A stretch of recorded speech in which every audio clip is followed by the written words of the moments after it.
Join us for a first look of the BMW X6M. Let's go!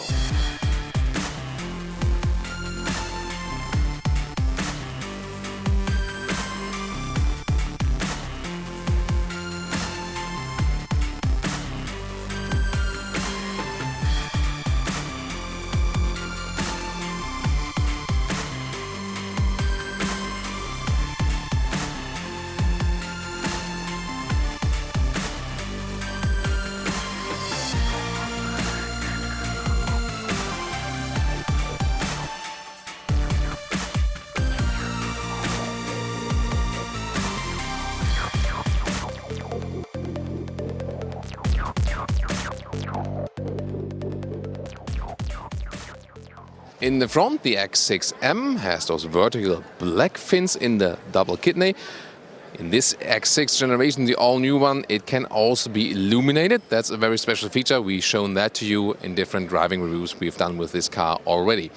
Then you can see the daytime running light right there, and LED is standard also for the main headlamp unit. This one, the optional laser light. Here we go with the side profile. Of course, the X6 with this falling roofline. If you compare it to the X5M, which is also available, then you have aerodynamically optimized side mirrors right there. Very beautiful. All black and black here today, but you can get different colors. Then here also the wheel arches in vehicle color. 21-inch wheels here for the X6M, pretty massive. Also in a dual tone scheme, bigger brakes, for example, as well. Again, also to match the horsepower output. And overall, of course, stronger spoiler design here also in the rear. But indeed, if you fit a normal X6 with bigger wheels, there's not too much of a difference here to the X6M model in the side profile. There's always more you can do with the front and with the rear. Technology-wise, there's also the anti-roll control inbuilt in this car, together with the adaptive suspension they do offer. And the adaptive suspension is actually quite cool. You, in general, do not need an air suspension for the X6 or for the X5, even if you can optionally go for one from the air suspension in general for the normal models, because the adaptive suspension is really doing a good job. Here, of course, with a stiffer layout overall than here in this X6. And you also get an active rear differential lock to bring more power to the ground. In the rear, the new X6 generation features those horizontally drawn tail lamps. This is really changing the whole style of the car in the rear, especially. Then you got this additional spoiler lip right there. You need it for a little bit more downforce, because if you compare it to an upright car in the rear, you have less of that, so you add some more by that once again. And here, X6M badge, you all see the competition lettering, and that means you have the competition model because both are available. So the normal X6M and the X6M competition. If you want a little bit more horsepower and you want to spend a little bit more money even to differentiate yourself on the market. In the lower part, you have this diffuser kind of style in the lower end, and then real exhaust tip. In this case here also with black frames around. So really massive, of course. They give a pretty interesting sound. We will soon be able to test that. Of course, we will keep you updated with the driving review. So this car, all about under the hood. And in the X6M, 600 horsepower. And the X6M competition, 625 horsepower for this 4.4 liter V8 turbocharged petrol engine. Pretty powerful, of course, and 3.9 seconds, or in the competition then 3.8 seconds is the acceleration figure to 100 kilometers an hour or 62 miles an hour. And we have already driven this V8 engine here with the M50i, so that already came close. This one even tops it up, and of course everything will be set a little bit sport, a little bit stiffer, and so on and so on. But if you want to get a taste of that already, check out our X6 review of this V8 engine. And soon, of course, then also a review of the true M model. The competition model also gets a separate entry badge. Yeah, and if you need some performance parts, you can even get special floor mats. That's also in the M50i review of the X6. Check out that. And then special with the steering wheel here, it's the M steering wheel, also can be heated. But then you get those mode buttons, and you can program them to your taste. So you have special settings. You want to say, like, M1 is like suspension the stiffest, and shifting characteristics like that, and steering like that, and you can set it to the different modes. Or if you want to have with M2 like electronic stability control all the way back, then you can put that to this button, for example, so whatever you prefer. The seats are actually the same X6 and the X5 in general, but you feel a little bit more cramped in the X6 always if you compare it to the true SUV model, because the A-pillar is a little bit flatter. Now the interior overview, optional Bose and Vulcan sound system we have inbuilt here, then the carbon fiber inlet, stressed to sporty style, also you can see something of the ambient lighting. Then the climate control is still manual here with colder and warmer. Like to be able to control that while driving very easily. Sadly, they use real animal skin also for the top dashboard. So there's no alternative to that in the X6M or in the X5M models. And a lot of carbon fiber used in the lower part. And I really prefer that because then you don't have so much black piano lacquer use. But there are also other styles available for the non-M cars, for example. Close-up of the GPS map. Really cool integration and so responsive, and the GPS routing is really awesome at the moment. My favorite with BMW here at the LA Convention Center. And one more close-up here at the instruments. Again, in this case, for example, they will go counterclockwise with the RPMs on the right side, so it depends on which mode you are actually in.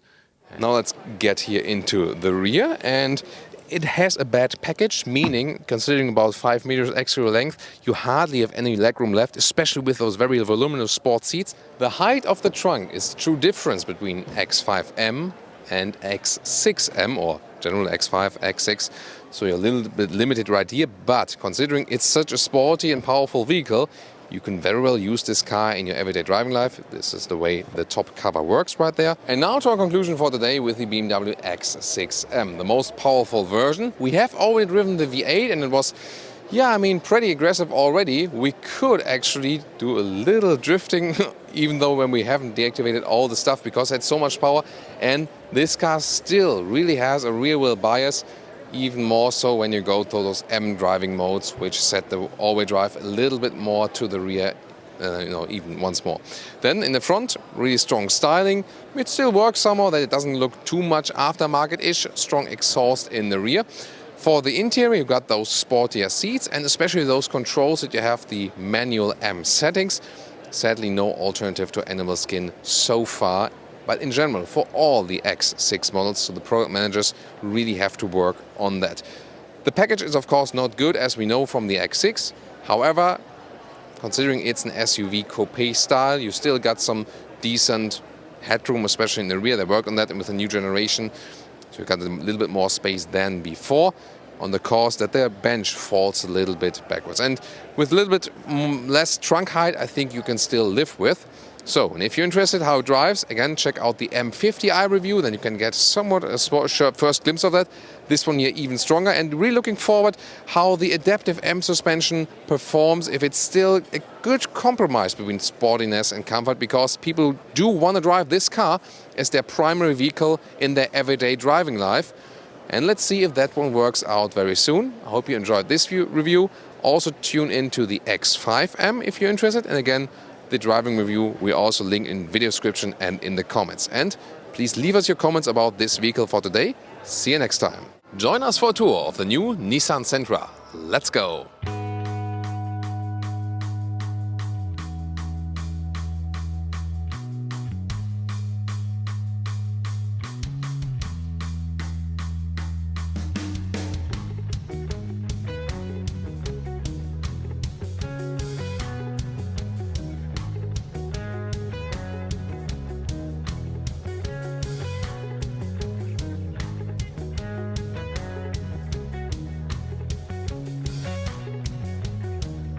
So the Sentra is now a little bit wider and also a little bit flatter, so it looks sportier, especially here in the so-called SR trim.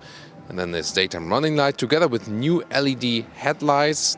That looks quite fresh and, as I said, quite sporty, especially then here with the black accentuations with this new stronger V-form grille here, then also with those honeycomb structures. Pretty spectacular in this golden orange color. We call it that way maybe.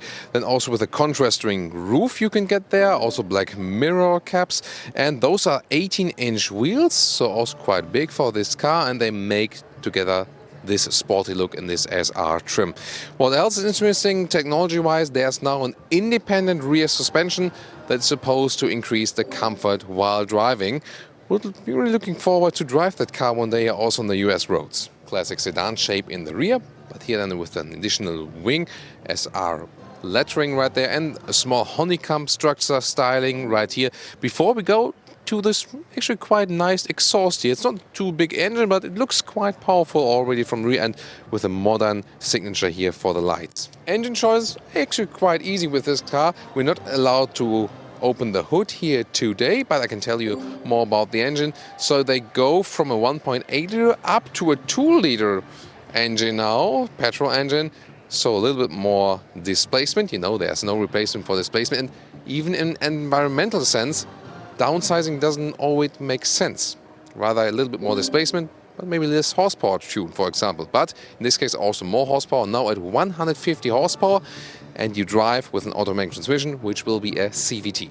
They also upgrade the assistance systems, so this Nissan 360 safety shield comes from standard equipment now. That means the autonomous emergency brake for the front is standard. The blind spot monitor here, side mirrors, is also standard. Also the rear cross traffic alert, so you know the car automatically stops when you miss something when going reverse. Also standard rear view camera, I mean has to be standard at least in the US anyway because that's mandatory. This is a new Nissan steering wheel design from the modern car lineup. They also introduced it with some recent facelifts and so on.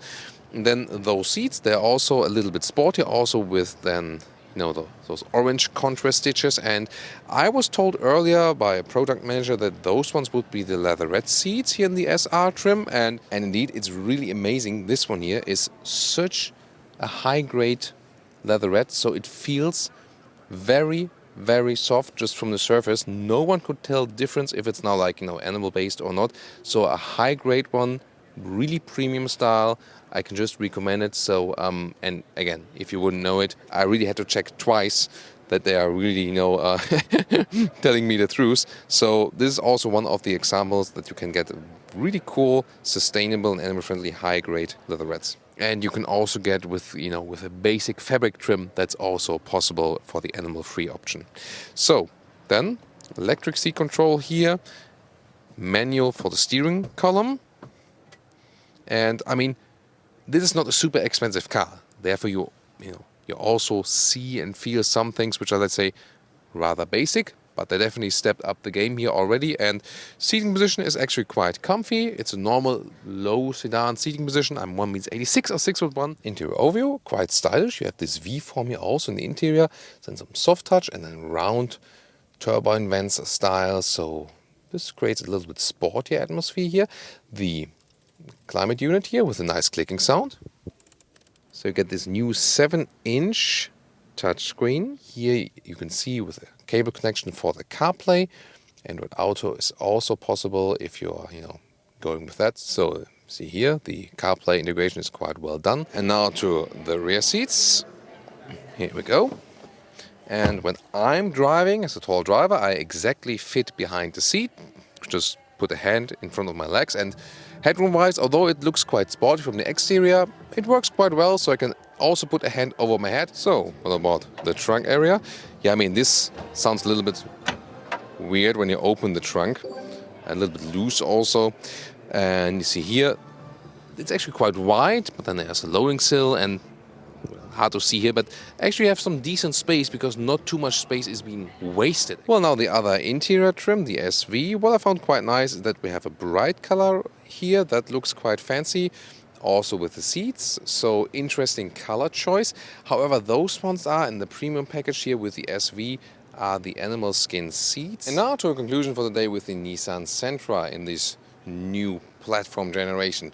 Very interesting because, I mean, it's a normal, let's say, everyday driving sedan and it's not too expensive. That's also what makes it so interesting because now with this new style, especially in the SR trim, makes it already look pretty attractive and pretty sporty. Also, again, with, you know, with the daytime running light there in the front. Interesting also from the interior because we see a high-grade leatherette here. So you can combine, you know, if you want a slick luxury surface, but still being animal friendly. Also a good example for that. Then the infotainment system upgrades and so on. And still some decent space also on the interior. I think it's good package and also fair that they actually put all the base assistance systems just from standard equipment. That's, I think, also good for the customer. So nice price-performance ratio you can still expect with this vehicle. I mean, here and there could be some, little bit better interior build quality, or when you open and close the rear doors, it sounds a little bit cheap and so on. But then you have to think about, okay, always think about the price, and then I think you can also live with one or two things. But definitely stepped up the game here with the new 2020 model. Looking forward to your feedback, and I really enjoyed doing this one here today for US spec car, pretty popular here also on the US market, and looking forward to do more of those also, and really would love to drive those ones here also on the streets of LA. So what do we know about the Tesla Cybertruck? Well, we know that the presentation failed to give evidence that the windows are, so to say, bulletproof. Indeed, the glass broke twice in the live test, which was pretty embarrassing. And we know that Tesla lost almost $1 billion in market worth due to analysts who now think Elon Musk has completely lost his mind with building a bravely designed electric pickup truck. But what about the truck itself? Because frankly, if the glass is extra strong or not won't matter to most of the buyers, and also Tesla still wants to fix that issue. So can this unique truck be successful? The design is something very, very special. It looks like a stealth army vehicle, a Batmobile, or maybe something from a science fiction film. Range is supposed to be 500 miles plus or more than 800 kilometers, which would be insane. The acceleration figure is sports car-like with under 3 seconds to 60 miles per hour or 100 kilometers per hour. It can tow more than 14,000 pounds and carry up to 3,500 pounds with a vault length of 6.5 feet. Storage capacity is 100 cubic feet altogether, with lockable storage including the vault, trunk and sail pillars. The suspension goes up and down 4 inches in each direction. The body consists of 30 times cold-rolled stainless steel. Inside there'll be a 17-inch touchscreen. It offers space for up to 6 adults. As for charging, you'll be able to use the new V3 technology for even faster charging. There are a lot of memes out there already, and everyone has to say something about that truck, mostly funny stuff. And I mean, why not? It does provoke and people talk about it. And the failed demonstration at the presentation might end up boosting the popularity. The same way the stock price is sometimes hyped, the same way the negative reaction on the Cybertruck reveal was exaggerated on the market. So what do I think? Well, first of all, there's no serious all-electric pickup truck on the market yet. So that's a great market niche. First and best argument that this thing will actually sell. And if you then think about some very aggressive designs of combustion engine pickups, maybe this one here is not too far away from the target group of a F-150 Raptor or something like that. So the most interesting thing will be the comments here, especially from truck customers. Would you consider a Tesla Cybertruck maybe as the next buy instead of an F-150 or a Toyota Tundra or Ram 1500 and so on?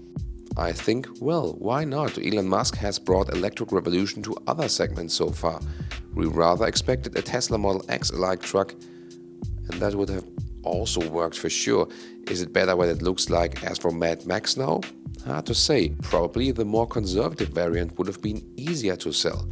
So at the end of the day, I think that some kind of Model X pickup truck would have been more appealing to most car buyers. On the other hand, you shouldn't underestimate the power of attention and the power of buying something pretty unique. Let's see how it plays out. What do you think? Let's talk about the most important facts about the Ford Mustang Mach-E. Well, first of all, the very important thing about the name. Let me just say it pretty easily. No, no, no, no, no, no, no, no, no, no, no. Never, ever, never, never, ever, ever use Ford Mustang for an electric SUV. Period. So those are my 2 cents with it. What's your take on that? I mean, seriously, how can they use Ford Mustang in this combination? I mean, why?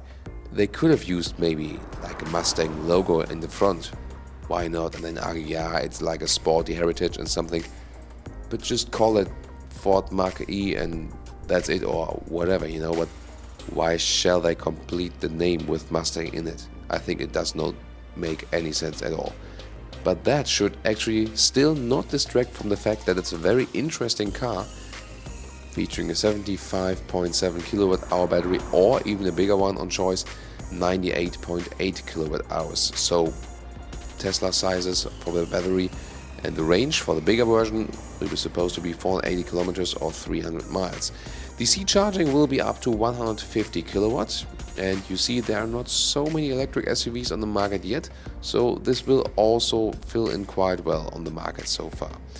There will be different horsepower output versions, for example 330 horsepower for the GT version and even 460 horsepower for the GT Performance version. Then the acceleration figure will be about 3.5 seconds, so pretty fast. There will be rear-wheel drive models or all-wheel drive models. Then they will have the X in the name as well, and you can also get Brembo aluminum brake calipers for more braking performance. And even the interior is very interesting. Yes, they are really looking to Tesla right there. This new sync infotainment system in 15.5 inch, also with this vertical orientation. So yes, it is something, like a Tesla Model X. Definitely you can see the influence. The sunroof, by the way, features a special glass coating against UV rays. And that's supposed to keep it cooler also in hot summer days. You can also unlock your car with Bluetooth over your smartphone. That will be possible. And the capacity of the trunk, so in the front, will be 4.8 cubic feet, whereas the rear trunk will master 29 cubic feet up to 59.6 cubic feet when the seats are down. The question is, what do you think about the design on the exterior and also on the interior? Definitely a very sleek and sporty looking car. So yes, from the sporty heritage, yeah, it might be Mustang alike. We also see some resembling design elements, but still, about the name, no. Would really like to hear your opinion if you share mine here on this one. Yeah, but don't give the video just some down because you dislike the name. I think we still have to look at the car, and Ford really utterly needed a model like this. So I think that's a very, very good development, even if we cannot agree on the right naming. So what's your take here on the new Ford Mustang Mach-E?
Join us for the BMW X5M. Let's go.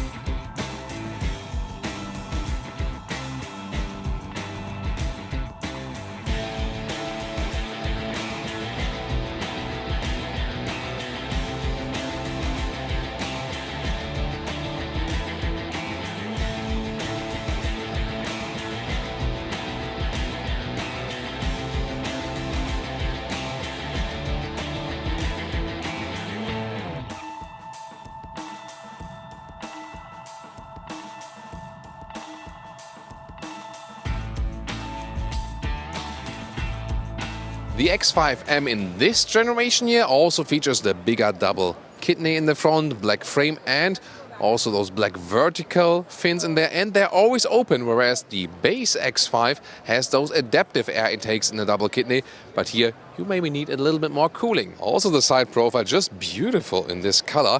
We have here also the wheel arches painted in the vehicle color. In the M model, usually it would start with a plastic fender. In the base model, here exclusive 21-inch wheels. Pretty massive, bigger brakes also, those performance M brakes with the blue brake calipers. They fit to that one very well. Then we got contrasting black mirrors at the side in an aerodynamic shape. And of course the X5, difference to the X6, which is also available as the M model. Check out that video as well. It would be have the falling roofline here at the rear. The new X5 generation has those horizontal tail lamps, looks more modern, and also in a three-dimensional shape. That's pretty cool. And this one is also the competition model. A little bit more horsepower, and also has the lettering right there. And some more extra equipment, or some more standard equipment, so to say, if you compare it to the just X5 model, X5M model. Then here, those diffuser elements, and next to the real exhaust, this is no fake at all, so pretty massive special M exhaust. And suspension wise, there will be the adaptive M suspension, so there's no air suspension then in this case, but it will still be a good compromise between sportiness and comfort. I hope we will test it also in our test driving very soon. Usually in a normal base model you can also go without an air suspension, that's no problem. And this one here also, the M models get an active differential also for the rear axle to get more power on the ground. Of course all-wheel drive for all those models, and they do have the typical BMW rear wheel bias from those platforms that are still rear wheel driven, or then have this typical rear wheel biased all-wheel drive. Under the hood we have a 4.4 liter V8 turbocharged petrol engine, either with 600 horsepower or in the X5M competition model with 625 horsepower. And the acceleration difference is just 3.9 or 3.8 seconds to 100 kilometers or 62 miles an hour. Pretty powerful for this kind of heavy car, definitely. And we already drove the V8 engine both with the X6 and the X5 in the current generation, so check out those reviews. We will link a few interesting reviews of the X5 and the X6 in the video description and also in the pinned comment. And the interesting thing here is you can configure those buttons here, M1 and M2, and have your own settings on there, whatever you want to change with your driving mode. And then there are special sport seats, and I like this color styling where you have the blue on the exterior and the beige, or this indicate this almost white on the interior. However, this one here in the M model, only animal skin with those sport seats.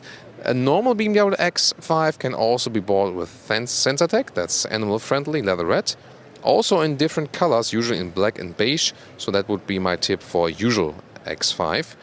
And sitting in there is a little bit more comfortable than with the X6, not because the seat would be much different, but rather because the A-pillar is a little bit more upright and you have a little bit more space in here, a little bit more spacious feeling, so to say.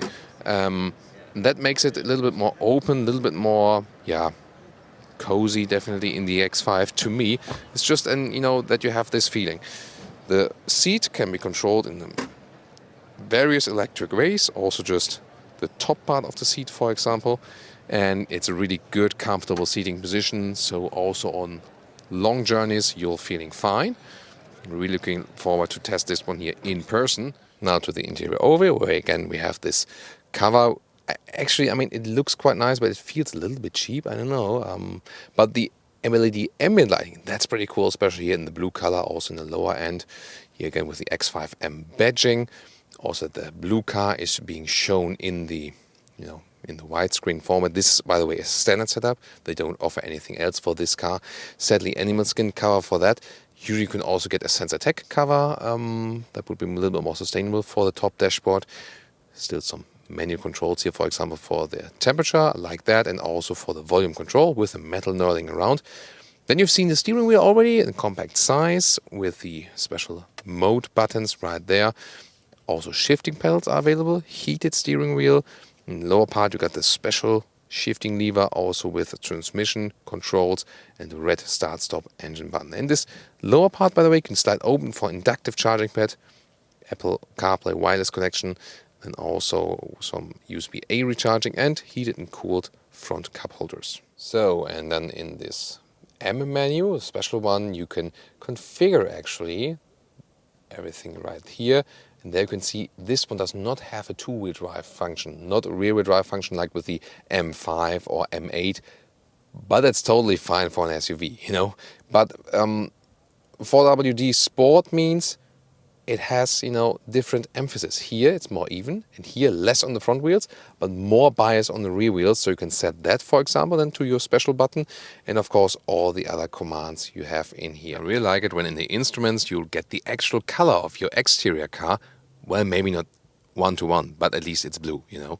And RPMs can go up counterclockwise, but there's also special M mode in the instruments available, where we have then those special gauges as well, and they look a little bit different, a little bit sportier if you have the engine really lit on. So let's get inside, and it's really good to see in this bright interior. We had the X6M as well, so you can tune into that review.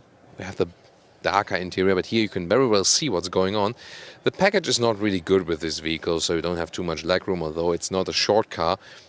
Also, those sport seats are more voluminous. So let's open the trunk, and typical X5 split way right here. Here we go. So you can use this then, you know, for short picnic or so on, and it also really works when two people are sitting on that one here. And now to our conclusion, BMW X5M for today. Wow, I mean, this is really one of my favorite colors ever for a vehicle overall.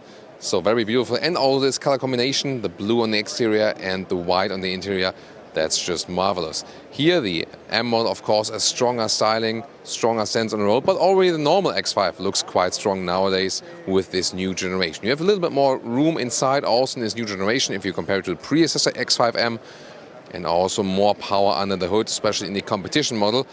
Of course, you don't need that power. If you want to go with a normal V8 in the M50i, for example, that will also do just fine. We also have some reviews of that, for example, from X5 or the X6. You can tune into that. And that one, the M50i, was already very, very powerful, and also so much power still on the rear wheels. You really feel the rear wheel bias with this vehicle, and you will even more feel it in the true M model. And you really have to be careful. Maybe leave those ESC systems on with this car first, at least when you're on the road. And yeah, this won't be moved on the racetrack. I think no one really does that, although it's theoretically also capable of with everything that has been upgraded. They even say that the air intakes are, you know, then thermal-wise racetrack proof. Yeah, very interesting. Interior has a high build quality, sadly no animal skin alternative. You have to go over the BMW individual program if you say, yeah, you want also a little bit more animal friendliness in the interior.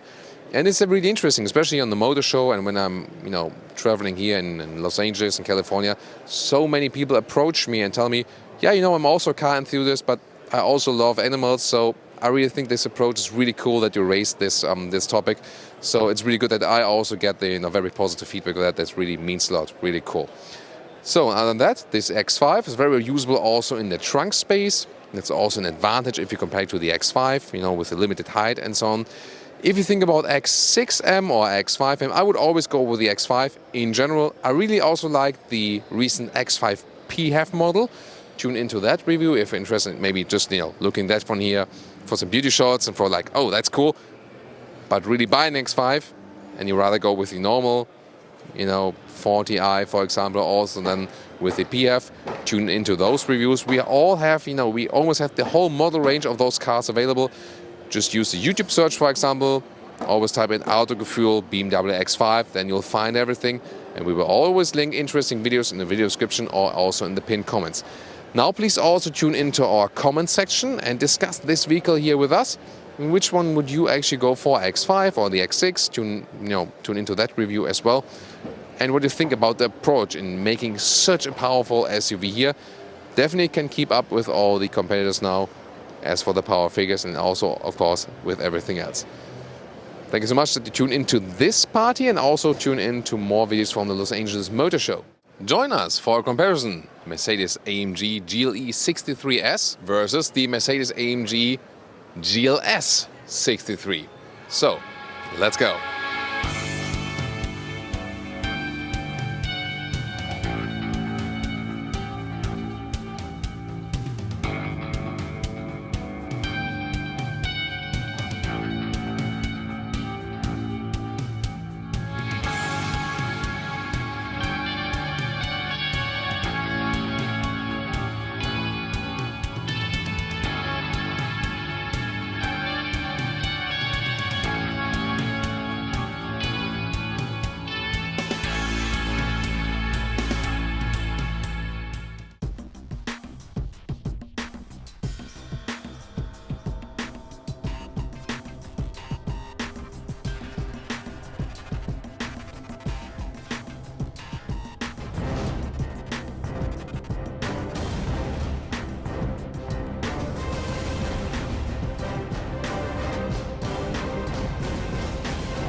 In the front of the GLE 63, or also the 63S, you can see those vertical fins right there, strong front grille, sensors are hidden behind the Mercedes logo. Then the LED daytime running light is all the same for all GLEs. LED is always standard, and then you can top it up if you want this multi-beam LED, for example. Very typical for the Mercedes GLE is that we have the C-pillar which stands, let's say, against the wind. So this is a typical iconic shape for the GLE. And of course the GLE, if you compare it to the GLS, the shorter car. Standard, this one here comes with an air suspension in the AMG 63 model.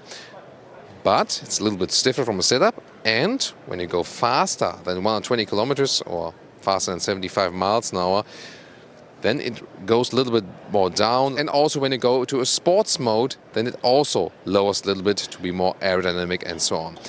In this case, the wheel arches are painted in vehicle color. And it starts with 20-inch wheels with the 63 model and the 63S model 21-inch.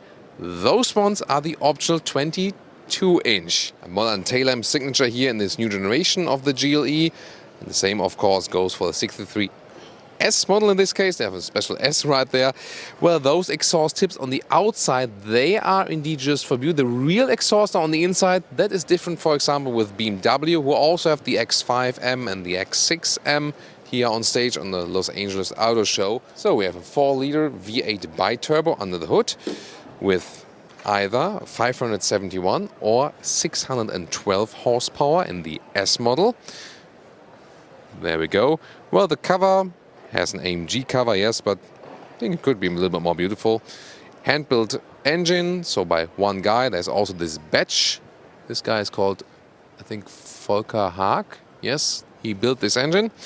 And acceleration figure 4 seconds or 3.8 seconds for the S model, then to 100 kilometers or 62 miles an hour. All-wheel drive, of course.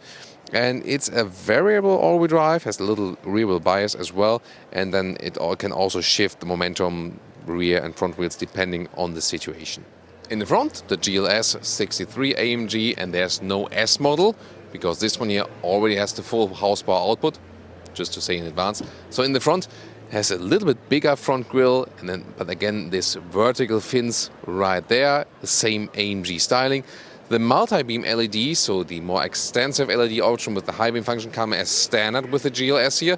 Of course, the price is also a little bit higher in general. And again, a very strong lower bumper here in the contrasting color to the white. So the GLS is 28 centimeters or 11 inches longer than the GLE. That counts for all the versions, of course, also here for the AMG. And what we have here, the side steps once again, then the night package. And wow, what about those wheels? Those are pretty unique, aren't they? So it starts already with an inch larger than the GLE. So it's 21 inch for the AMG model and an optional 23 inch. The ones you can see here, but also different designs available if that's not your favorite one. Painted wheel arches as well, and above a speed of 120 kilometers or 75 miles an hour. Also again, 10 millimeters lower. Also, when you put in the sports mode, the air suspension, also standard here, goes lower. So in the rear, the GLS, a little bit more upright window to get some more space for the last row, and of course, and also for the trunk. And then the tail lamps are a little bit higher, but have the same basic design, and also those fake exhaust tips on the outer part. Those are also the same here for the AMG model. So there's no differentiation between 63 and 63S in the GLS. So this one directly comes with a 612 horsepower output for the 4-liter V8 bi-turbo engine. There it is. In this case also with a nice carbon fiber cover. And 4.2 seconds is the acceleration figure here. So that's 0.2 or 0.4 seconds difference than to the GLE, depending on if you compare to the 63 or the 63S. And all those new AMG engines here for the GLE and GLS, they both come with the MHEV system, so mild hybrid, and also with COD, so cylinder on demand. If that is really useful then for the fuel economy, we'll see about that when we're able to drive the cars. Let's move to the interior door closing sound. Yeah, it's quite okay, but actually we've just been to BMW and the X5 sounded better actually, I have to say. So the interior of the door, this then is the leather red cover. also very beautiful and soft. Then this aluminum brush look right there. Seat control also here. Big door pocket. Illuminated AMG entry badges. And you can also get the steering wheel with a microfiber on the sides, with Dynamica microfiber, that's their brand. That's actually pretty fancy. You should go for that one then if you want a little bit more grip. Flat bottom, and the cruise control is right there on the left side, volume on the right side, and those ones will be controls for the suspension settings, and this one then here also for the driving mode at the steering wheel. Special AMG seats, they're quite voluminous as well. In this case with the 63 model, only available with animal skin. And normal GLE does offer a wide variety of choices, full Article, leatherette, Dynamica on the inside, Article leatherette on the outside, Sportier version for example, or in Europe even a lot of fabric options. Interior overview, everything is really centered on this dual screen setup, and we can also show you something of that here. For example, right there you can use the lower touchpad, you can also use the touchscreen itself, but you can also use your right thumb, but not if the car is not properly powered. So this would be possible, and then it would be zoomed in, for example, and scrolled right there. Oh, for using tracks only, we're not on the track.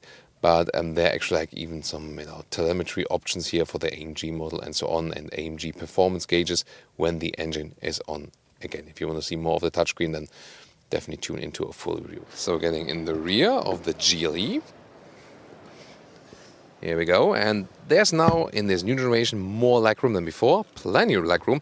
And this is also a big difference if you compare, for example, the BMW X5 or then GLE Coupe to the X6. Well, GLE Coupe has a little bit shorter wheelbase, so the difference is not that huge then, but here especially. But on the other hand, it's a little bit less comfortable to sit here, and like in the than in the X5, because this bench here falls a little bit backwards. Feeling like a saint here, right? With the light from the upper top. Saint Thomas, there is one, right?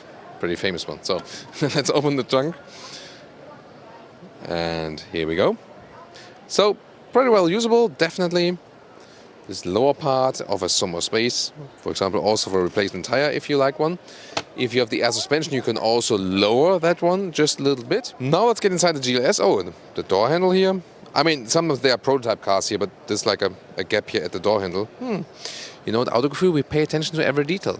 Yeah, but I mean, you have to say on the motor shows, some of the like hand-built first cars, but we still show you that.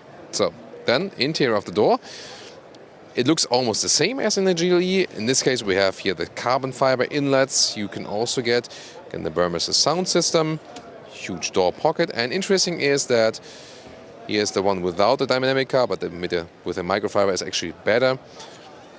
Carbon fiber inlet here, also dual widescreen setup. Then those seats, they have some Alcantara inserts here at least, that's pretty neat. And also different styling, different colors are available of course for the seats. It's pretty much the same, so when you're sitting here in the front, you don't really feel such a difference. Maybe the hood is a little bit more, higher than in the GLE, but it's not that it would directly say it's not, there's a huge difference in the GLE and the GLS. Just a quick comparing look, because we have a dark setup here. That's again not special to GLS versus GLE, but just you can see how it looks like when it's in the dark, also in the lower part. The bright one always gives light to the interior, but the carbon fiber is actually quite cool. However, the lower part here again is this shiny piano lacquer, which again is collecting a lot of fingerprints. And if we take a look here at the rear of the GLS, easy entry, and of course you have even more legroom, and there's also a significant gain in legroom if you compare it to the predecessor GLS. So now let's get in this third seating row. See here, the seat is all the way then up, and I've left the bench here all the way forward. I could still sit on this bench then with all the way forward, but I also left an angle where I could comfortably sit. And now I get some warnings from my tailor again. And let's get inside here. It's quite okay. And if I slide behind this bench here where I could still sit in the front, it's getting very close. So, I have to spread my legs then a little bit. That's really very close. So when we open the trunk right here with the Mercedes GLS, it's the same for AMG and non-AMG model. Of course, you have a longer trunk length in general. Here at the moment, 6 and 7 seats are folded flat. underneath, some more storage. This is a big difference here, just longer trunk than in the GLE. So here we go with our conclusion, while some other guys are also checking out the cars here on the motor show. This one here, the GLS, definitely the bigger one. If you need those 7-seater option or just a little bit more trunk space. In this new generation, it also feels quite agile to drive actually, and it will be even more in the AMG version. So the question is really, do you have any problems with parking space with the GLS? In Europe, it gets a little bit more complicated. It's easier than to drive with the GLE, of course, even more with the GLC. It's even better than in the narrow European streets. But definitely the new GLS generation and the GLE, they are quite similar, especially like the front cockpit and so on, and the driving is also not too different. I wonder if there will be more difference than when they are in those AMG versions, or this it's also pretty similar. We'll find out more about that later on. The GLE, of course, for US purposes, it's not such a huge car then. For European purposes, yeah, it's already quite full-size-ish. It is a little bit more agile to drive, yes. It also looks maybe a little bit better because you have a little bit more fluent line, especially in the rear. Again, from the interior, they don't have such a big difference here, especially in this new GLE generation, more legroom than before.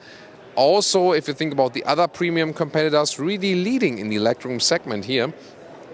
However, then again, this falling bench, you have to be aware of that too.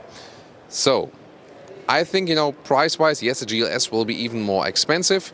So I would rather go with the GLE because I don't really need the space of a GLS. But the question is then, for your big family, for example, or for even more luggage, then you're a little bit more flexible.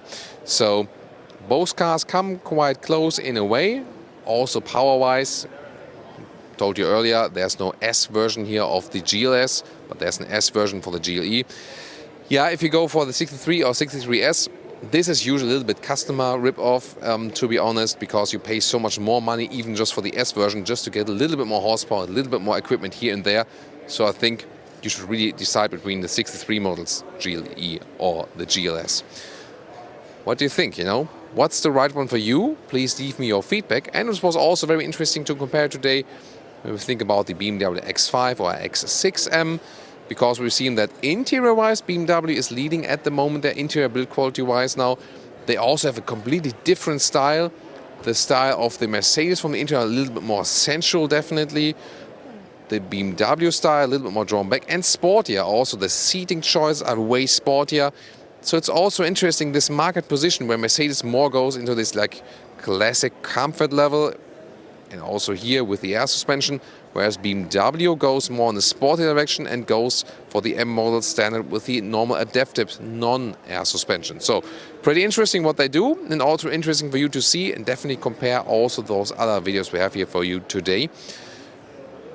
Sad that they don't offer any animal skin alternatives here in the top sports models, whereas the choices they usually have at Mercedes are really awesome.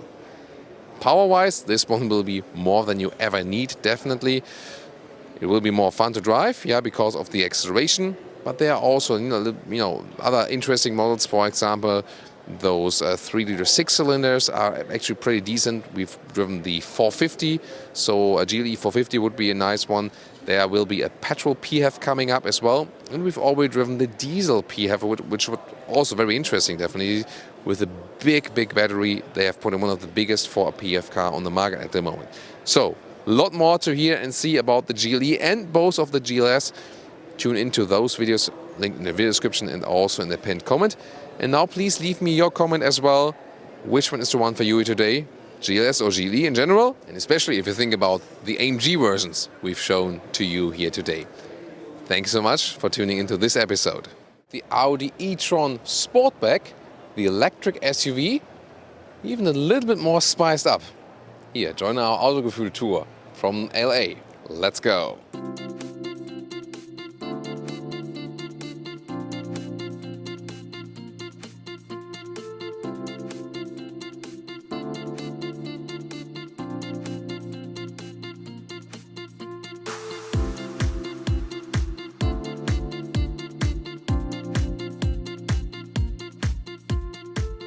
Audi e-tron and the new e-tron Sportback, they are of course same platform and also similar here in the very front with this front grille, which is from the form pretty known from the other Audi models, but to have this electric styling, the front grille looks a little bit more shut off, so to say, and it's also a little bit more, more matte gray, so not such a dark contrast.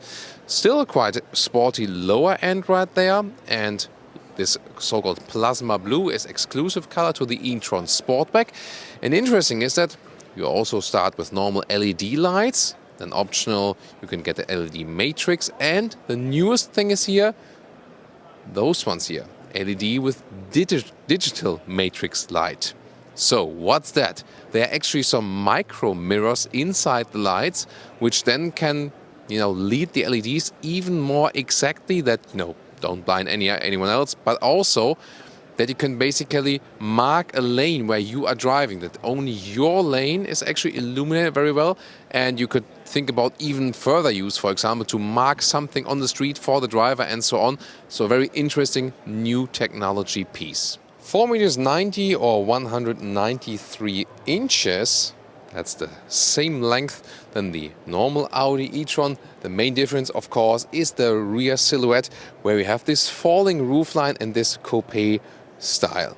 So what do you think? Do you prefer this one here or the Audi e-tron with the more upright shape? The rear, of course, with this very flat window line, then additional spoiler, and then the light strip goes all the way over the vehicle, and again real horizontal stress all over the place. So charging, actually you can get one on both sides, but here just on the one side is possible then with the additional DC charger, and the charging power is standard 11 kilowatt AC or optional 22 kilowatt AC, or then with the DC maximum is 150 kilowatt with the direct current. Then it also has a heat pump, this car, by the way, to make it more efficient, and the battery capacity is either 71 kilowatt hours with the 50 quattro or 95 kilowatt hours with the 55 quattro. And more figures, the 50 quattro, that one then has 310 horsepower and 6.8 seconds acceleration figure to 100 kilometers or 62 miles an hour, and the range of 350 kilometers or 220 miles officially. And then there's the 55 quattro, stronger, 360 horsepower and 6.6 seconds, so 0.2 seconds faster. Or with a peak power for 8 seconds is then 408 horsepower and 5.7 seconds in the acceleration figure, because it has this boost function. And then on the stronger one, 450 kilometers of range or 280 miles, but that, that again, official figures, it will be a little bit lower for real. So we have a frunk right here, which is actually eating up about 60 liters. This is just here for the motor show. Shouldn't be in there, in your normal car. This just keeps power, but you can easily store your charging cables here to have a clean solution. And the real trunk, well, you do lose some height right here in comparison to the real e-tron. This one then 555 liters with some more storage underneath. Then inside of the doors, the top part is also from Soft Touch. Then a nice bright Alcantara insert here. That's cool, and also fitting to the exterior color, a blue interior color. This again then here the image of the back mirror, if you have those cameras, and normal one would also be possible, just to show that it's live. Here, there it is. Yeah, man. Here we go. Hey guys. So, and then the rest of the interior, this e-tron steering wheel we already know from the normal e-tron. The seats, there are different forms available. So there is a normal seat, there is a sport seat with more bolsters, stronger bolsters. Then there is an S Sport seat with integrated head restraint, and this one is the multi-contour seat, so the highest trim seat, so to say. And they still have an animal skin focus like we see here, although it's supposed to be a sustainable electric vehicle, which makes no sense. At least in Europe, you can also get a base fabric seats. Fabric seat, that's actually good then. And when you go for the sport seats, also Alcantara in the middle available, for example, as choice. Interior overview, and this wide area is quite cool with the matte aluminum insert right there, e-tron lettering. And here we go with the screen, all done via touch. So we got the big screen up there and the smaller one in the lower part. And sometimes they also interact. For example, when you are in the in the GPS mode and then want to type in an address, then the lower screen also changes. So first thing I do, deactivate this haptic input so I can now properly click like I do also with the smartphone, for example.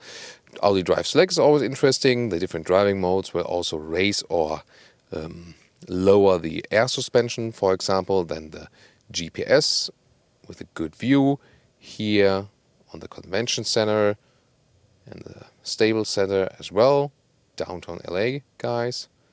So it's always impressive to look at it, definitely. Everything is quite straightforward, so easy to use this system. Is it maybe distracting when you use it while driving? Yeah, you can say so because you don't have a like external knob or something. But then again, the menu structure is quite well done. And CarPlay integration looks like that. Android Auto is also available. Set temperature to 24 degrees. I am increasing the temperature There we are. to 24 degrees Celsius. So that's one way you can use the voice input. And for example, also, for the GPS. Then those digital instruments right here, for example, with the GPS view. So you can have that in your line of sight. But you can also change it like that, small GPS, and then, driving information focused. And here, by the way, you can also adjust those mirrors like this, how you want to, like up and down and so on. So that's possible, actually. I have not, and this is like the same way you would do like on the other side, remote for the co-driver side. But yeah, I haven't had the best experience with those here, driving at night and driving at, glaring sun. And also like in a position where it is, it's actually quite low down and then you're not looking forward while looking here. And to the rear compartment now, the inside of the doors, by the way, in the back is pretty much hard pack. Pretty much. Not the hardest one, but pretty hard. Let's leave it that way. So let's get inside. And again, well, it's really nice to have this blue interior color. And legroom is the same also as in the normal e-tron. And, that's definitely enough for tall adults. And headroom, well, it is actually just about 2 centimeters or a little bit less than 1 inch less than in the normal e-tron. And now to our conclusion for today with the Audi e-tron Sportback. So, the Audi EV with the high range, the first one, now as the SUV coupe shape. Do you like it? Please tell us in the comments. Of course, both cars, are not too different. It's really more about this design. The compromise you have to take for that, a little bit less headroom, that's okay. A little bit less height in the trunk, that's probably the biggest thing. I personally have to say, I really like the normal e-tron better from design. Not sure, but that's, I think, just matter of preference. I really like this color exterior-interior mashup, that's interesting. Also looking forward for a first test of those new digital matrix headlamps, if they make any difference. And of course, maybe like another range long-term test, how it really plays out, because in the first test with the e-tron, the supposed electric range was a little bit less than, the official figure was actually. Driving-wise, I can already tell you that from the normal e-tron was really fantastic. The car is not small, but it feels very agile due to this electric all-wheel drive with the rear-wheel bias. You have, of course, the great boost acceleration from the get-go due to the electric power. So driving-wise, this car is really a lot of fun and feels smaller than it actually is. And with a little sportier setup they put here on the Sportback, they even want to stress that. Of course, we'll find out very soon when we're able to drive this car. The animal skin policy is not really up to date here with those Audi cars. There are newer ones coming up that will change that. Here they still have to, do some work, especially if you want to sell this one here as a sustainable vehicle. Some homework right there. But overall, very interesting to have, this one here now. You maybe remember we had this camouflage car at Geneva at the motor show, and people were asking, can I get it also in this paint? Actually not. Those camouflage paints sometimes look pretty cool, but you cannot get them for real. I think you have to go to, someone who wraps the car somewhat in this color then. But you can also go back to this video and check that out and leave your comment right there.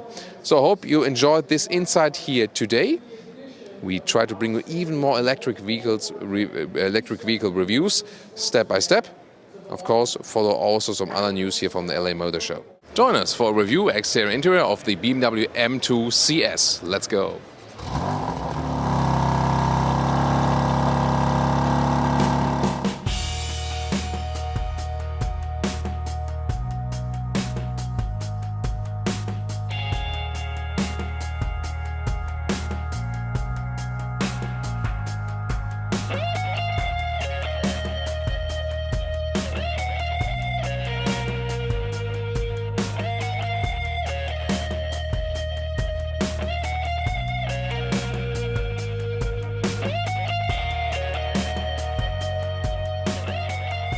So in the front, of course, some parts are the same as we know from the BMW M2 or especially the BMW M2 competition. Then above that comes the BMW M2 CS. And you can see here the black vertical fins in the double kidney, also black frame around. Then this carbon front spoiler, this is special then, definitely really massive. And also an additional element here on the hood. So it is indeed open, not just a design element. And here we also have those adaptive LED lights. It's 4 meters 46 or 176 inches, the length here of the BMW M2. That's of course not different here with the M2 CS. Here you can see 19-inch wheels mounted in a special golden color. That's, pretty much screaming out to this, very strong blue color. We could also call Thomas Blue, because one of my favorite ones. However, you don't have to go for this one with the M2 CS, so you can also get, a bright wheel or a black wheel, whatever you prefer. Then there's an M2 badge here at the side, carbon fiber mirrors, and you can see here they are also aerodynamically optimized, and stronger side spoiler right there in this typical coupe shape, black frames around the window, and here in this case we also have then the carbon fiber roof. In the rear you also have this carbon fiber spoiler right there. Another carbon fiber element above the exhaust and 4 exhaust pipes, and those are really real. No fake exhaust here whatsoever, of course. We also have a rear differential lock here that comes standard with the M2 CS as well. And they put the adaptive sport suspension that is featured from the BMW M4 in this car to give you someone, still a span between comfort and sportiness. So under the hood we have typical for the M2, the inline 6-cylinder, 3-liter of displacement, turbocharged, and in this case 450 horsepower. That means 40 horsepower more than with the M2 competition. Pretty interesting. It won't change so much for the acceleration figure, but still, more horsepower. Then you have this carbon fiber, strengthening element, so to increase the stiffness of the chassis even more here in the front part. Well, but you pay about 33,000 euros or dollars more for this model if you compare it to the M2 competition. Yeah, if that's worth all the upgrades, that's on another sheet of paper, definitely. Just have to think about it. So this one here, then 95,000 euros, for example, being in Germany, so close to 100K. Yeah, that's really expensive for a 2 Series, but it's also the top of the line model, definitely. Well, so what do you think about that, guys? By the way, the top speed is 280 kilometers an hour or 174 miles per hour. Yeah, about that. Door closing sound. That's actually pretty solid for a 2-door coupe. Pretty nice. Then the interior here is, let's say, not exactly hard pack, but a little soft, but not very soft, so something in between. Then we have a lot of Alcantara insert, for example, here at the insert of the doors. Then a lot of carbon fiber is used here, for example, already at the door handle. M2 CS entry badge for that. Then my most favorite feature is this Alcantara steering wheel, so microfiber surface, really good for sporty driving, and it's also entirely round. I prefer that to the asynchronous steering wheels that BMW M sometimes does offer. And oh yeah, that's the most important thing, manual gearbox, way to go. You do not have to go for it. You can also get a dual clutch transmission if you want that, DCT, just as same as for the rest of the M2 line, but here you can also stay with the manual gearbox. Pretty cool for purist car fans. And then those seats, those are special sport seats with more shoulder support. In this case here also with the animal skin spec, which is of course not sustainable and also not that sporty. They should have used also the Alcantara seats then in the middle to make the sporty touch really, how it's meant to be. But let me take a seat right here. So Holger steps a little bit back. And the thing is, this old platform does not offer too much room, but still in the front, you get along quite well. I'm 1m86 or 6'1". If I have the seat in the lowest position, there's still some head clearance left there. Then the steering wheel can be also adjusted up and down and also towards you and back in again. And we have the cockpit overview for you right there. This is interesting here, CS, microfiber cover. This is pretty cool, but not sure why they're not using it more often also on normal models. This one here is slightly soft pack. It's also not really soft, but also not super hard. Again, something in between. Steering wheel, by the way, here, right side for the volume control. And the left side is then for the cruise control settings right there. And instruments will be rather classic. They look dark at the moment. They will just be illuminated from the back. And so they look digital, but they're actually not. So it's like a mix of analog and digital, so to say. Seat belts, by the way, also with the M colors. That's pretty neat right there. And yeah, it wouldn't be a complete Autogefühl review if I wouldn't try to get in the back, although the car's not really meant to do that, that way. See here, you can slide them forward a little bit, like this, electrically. So that's actually a quite easy entry then. Of course, it's, rather a dark hole. And my tailor won't like that. By the way, here, the seat. Seen that one? Here, those holes in the seat. This is, again, a lightweight sport seats right there to get the weight down just a little bit. And I could actually still drive now in the front, so that would work. And, it's not super comfortable back in here. It's still okay, but knee room-wise, it does work, also headroom-wise. And a short look here at the trunk, because you might also want to go to the groceries and, raise your supermarket parking lot. And there we are. So normal again for the 2 Series. You can also unleash the rear seats right there if you want to load through some things. Of course, you're a little bit limited, and also the loading still is quite high. Yeah, it's not the most practical car, but the raciest car they have. And now to the conclusion for the day with the BMW M2 CS. Yeah, of course, it doesn't make sense to go for this upgrade price-wise. If you consider, the horsepower upgrade you get, you'll be just fine with a normal BMW M2, and of course also with the BMW M2 competition.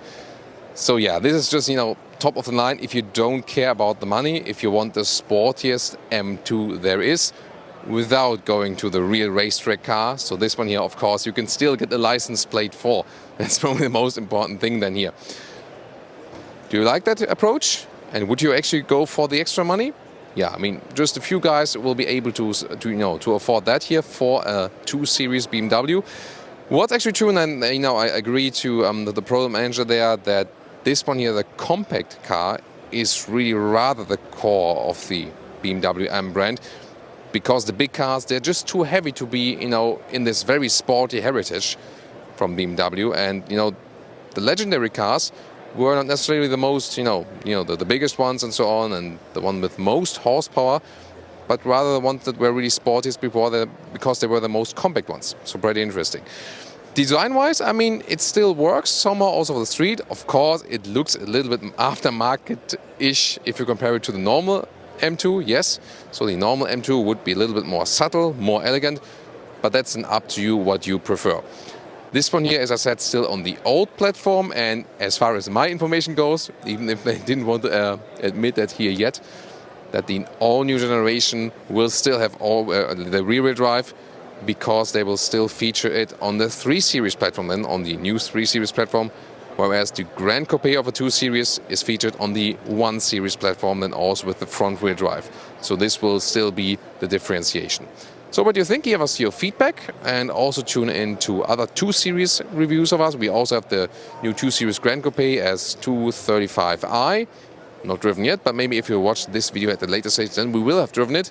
So also follow us to stay updated here with new videos, also for the BMW M cars here at Autogefühl. Are you interested in the Volkswagen Atlas Crossport? Well, let's find out more together. Let's go.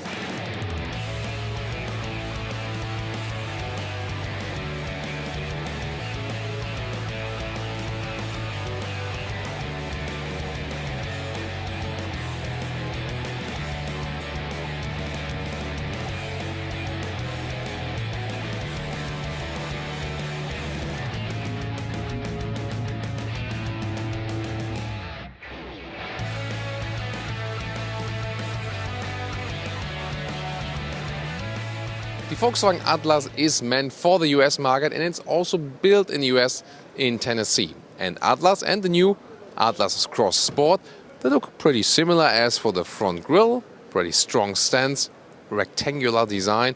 But again, the daytime running light is a little bit different from the signature right here. And this one also comes with this new VW IQ light. This is their new brand name for their more elaborate LED headlamps. So the Atlas Cross Sport is a little bit flatter and also a little bit shorter. So 4 meters 97 instead of 5 meters 04, or 196 inches instead of 198 inches. But that's more about the overhang. It has nothing to do with the wheelbase. The wheelbase from the Atlas Cross Sport and the Atlas is absolutely the same. At the moment there are 20-inch wheels mounted. In the R-Line it goes even up to 21-inch. That's of course pretty huge for such a vehicle then. And here you got a Cross Sport badge. And of course the main difference, next to the standard rather rectangular wheel arches here also, the main difference then is here that we have a rather falling roofline, and where the normal Atlas, is a little bit more upright, and here also from the window graphic, this looks a little bit sleeker, a little bit more elegant. In the rear, the Atlas Cross Sport has a flatter rear window, and also those taillamps look a little bit more modern because they have a new LED signature right in there, again also with this new IQ light brand design.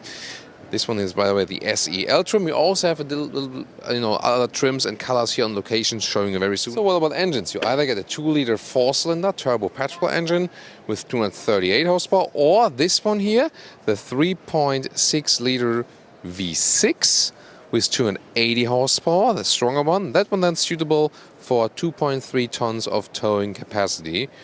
So that would be your choice if you want to have a trailer or just a little bit more power under the hood. And now some more colors for you. There's also the SEL trim, but here in the gray. Or what about white, which again proves my point that especially bigger cars look always even bigger in white. And there's also a lighter blue available, for example. This one is the SE trim. Then there's a new steering wheel that is exclusively now for the Atlas Cross Sport with the new VW logo as well, this retro style logo, and the steering wheel looks more modern than before. You can also get digital instruments, as you can see right there with the screen just behind the steering wheel. Those all digital instruments where you can, for example, follow some GPS commands as well. This one in the SEL trim, as I said earlier, the seats actually quite wide. In this case, the animal skin variant, but there are also other non-animal skin options depending on the trim, of course. And let me get inside. The moment the seat was put way in the front, I'm not sure who was sitting here. And the thing is, you realize the seat is really very wide. It offers you a lot of space, even if you are not very small or something. So that's pretty cool. And you sit upright. It's seating-wise almost feeling like in the Volkswagen Touareg. Interior overview here with a rather straight design, and everything is pretty simple and easy to use. This is a very, very straightforward car. And you can see here the climate unit is still somewhat manual, so easy to control it while driving. Automatic gearbox right there, adaptive cup holders. Here I've already put in the Apple CarPlay connection. Android Auto is also possible. Soon more details to that screen. So pretty modern infotainment system, not the most fancy one, but I like to have still the buttons here for the audio and also here for zooming in and out the map. It's also has also an advantage. And again, the virtual instruments here on the left side and a pretty compact steering wheel. I like, again, the new design. And now a close-up right here. The CarPlay integration uses all of the screen. And then we go back to the VW menu. And there's, for example, a GPS hotkey here for Los Angeles. There we go. Depends on your connection and also how responsive it is or not. But also, again, pretty straightforward, easy to see. And even more interesting about this vehicle is, of course, the rear area. And this is the seat as I would be driving. And there is ample of legroom left here. This is really amazing. And it's by no means the longest car. But this one here has a quite good package. It's using all the space it has. It's also an advantage that you don't have such a long front hood because of the front-wheel driven platform. So that's really good. And also how wide it is here even. And very, very comfortable upright back seats. So what about the trunk right here? Wow, those are really square dimensions, and I've already flipped one of the seat half. You cannot do it from here, you have to do it from the rear, but you can see here, one is up, the other 2/3 is down, and there's really massive amounts of space, pretty cool. Here's a replacement tire, and also the sound system on the inside. So now another interior here, the SE trim, and I think this is quite cool here in this wood look. You know, also feels quite nice. And then the bright interior to that, that's pretty cool, especially the blue exterior color. And then also different seats. Actually, this one is the leather red, so the animal-friendly version. And how do you see that? The real animal seats, they have like more segments here design-wise, and this one, the leather red seat, has less segments. That's, you know, how you can see it from the outside, and it's available in black and also in beige, like here, and it brings also more brightness to the interior. And now to our conclusion for the day with the Volkswagen Atlas Cross Sport. Well, it's not too different from the Volkswagen Atlas, but the exterior design definitely freshens it up a little bit. The Atlas looks, let's say, a little bit bulky in comparison to this one, so more elegant, sportier, and I think it works very, very well. So it's not a small car, it offers really decent space on the interior, but with the Cross Sport version, it, you know, looks somehow better, I think. Quite often I don't like those SUV coupes, but here it's not like a round egg shape. I think it really found a good design language right there, and I mean the space you have on the interior in general is absolutely great here. It's a very good package, especially how much room you have on the rear seats. That's amazing. Then, you know, some updates there in the front if you compare it to the original Atlas, like with the new steering wheel. And it's very, very straightforward how you can control everything, you know, like with the old school climate units, but it doesn't have to be super, super fancy everywhere and everything, you know, hidden into an infotainment screen. So very straightforward car, and that's also what I prefer, you know, with this car. Then, again, the price performance. Hardly any other car at this size has such a good price performance, actually. That's probably the most interesting thing about this one. The only compromise, I mean, headroom in the rear is totally fine, like with the normal Atlas. The only compromise that you lose a little bit of height in the trunk in the back area. I think you can also easily live with that. So, what's your take on that one? Please leave me your comments to the Volkswagen Atlas Cross Sport. And also tune into our Atlas driving review. And I hope we will be able to drive this one here also in the US very soon. See you there. And of course at other motor show parts here from today.